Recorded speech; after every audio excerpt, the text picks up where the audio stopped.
Казвам се Евгений Йорданов, занимавам се с SEO от доста време, като преди това съм се занимавал с веб дизайн в най-чистия му вид, на дизайнерска позиция, на програмистка също и съответно прерасна, надградих нещата, които имах като знания в това да стана SEO специалист и съответно това ми хареса и с това реших да се занимавам в продължително бъдеще, ако мога да го нарека.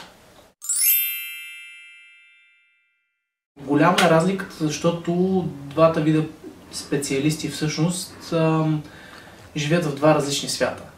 Програмистите, за тях искат всичко да е много функционално и да работи както трябва, докато дизайнерите всъщност пред тях работата е такава, че те искат всичко да е много красиво, но не винаги се замислят върху функционалността. И всъщност има едно точно централно ядро между двете, което всъщност ги споява тези два елемента. Това е Project Manager, съответно в една фирма. Неговата работа е точно това. От една гледна точка да държи връзка с клиента по някакъв начин, т.е. да е first person of contact, както се нарича на английски, или също да прави екипа, който е между един програмист и един дизайнер, така че те да работят максимално успешно двамата заедно и съответно да резултират в точно този проект успешен, за който вече споменах.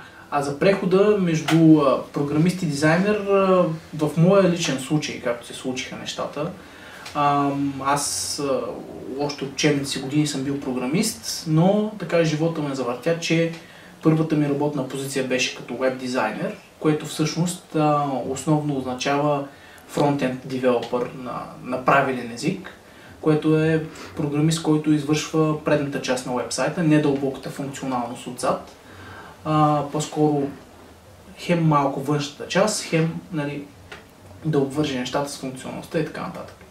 И в случая всъщност аз започна такава позиция и оттам вече се научих на цветови композиции, допълващи се цветове и така нататък, което всъщност развих нещата си около веб дизайнерската позиция и съответно задълбочих познанията по графичен дизайн и така нататък.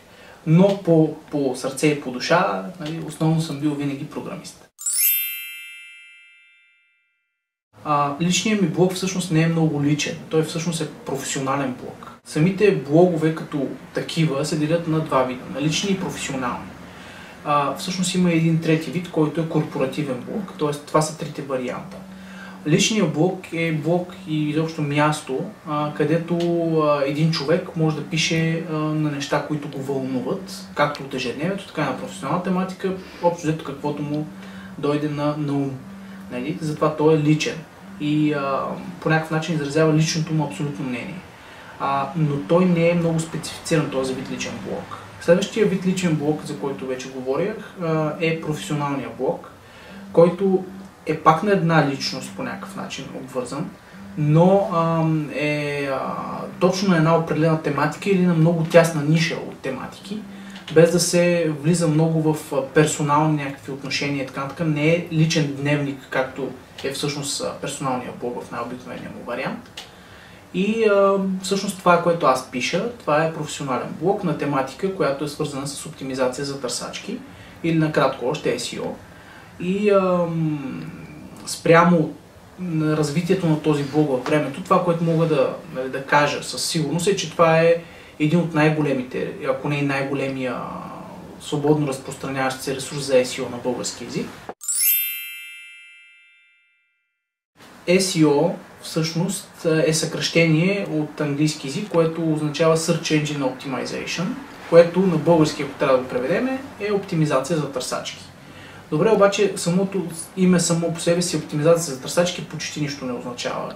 Реално става въпрос за това един даден уебсайт да бъде направен ако мога да го кажа, привлекателен за търсачката, така че търсачката да прецени, че този дадения уебсайт е достатъчно качествен ресурс, за да бъде показван на потребителите по-често.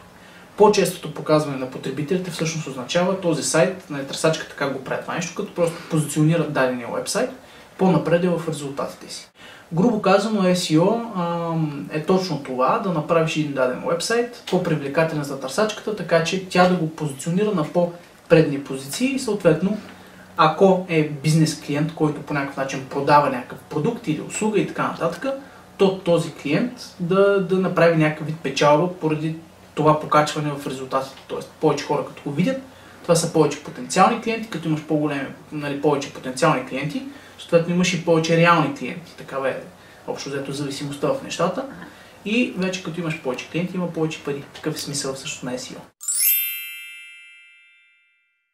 За водене на блог се изисква това, което за мен е най-голямото качество, което е най-важно за един от блог да е успешен, е постоянството. Защото в личния блог, специално ако трябва да споменеме, самия блогър, който е човек, който води блог в случая, пише общо взето, когато му хареса. Изобщо няма някаква систематичност, няма някаква последователност в темите. Просто му харесва нещо, един ден може да пише, може 2 месеца да не драсне нищо, после да пише 5 дена поредни и така нататък. Това е разликата с личния блог.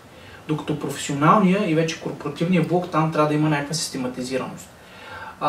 Точно в моя вариант аз съм избрал една много добра схема. 2 дни в седмицата, в които да публикувам съответно и точно определени часове, в които да излизат публикациите.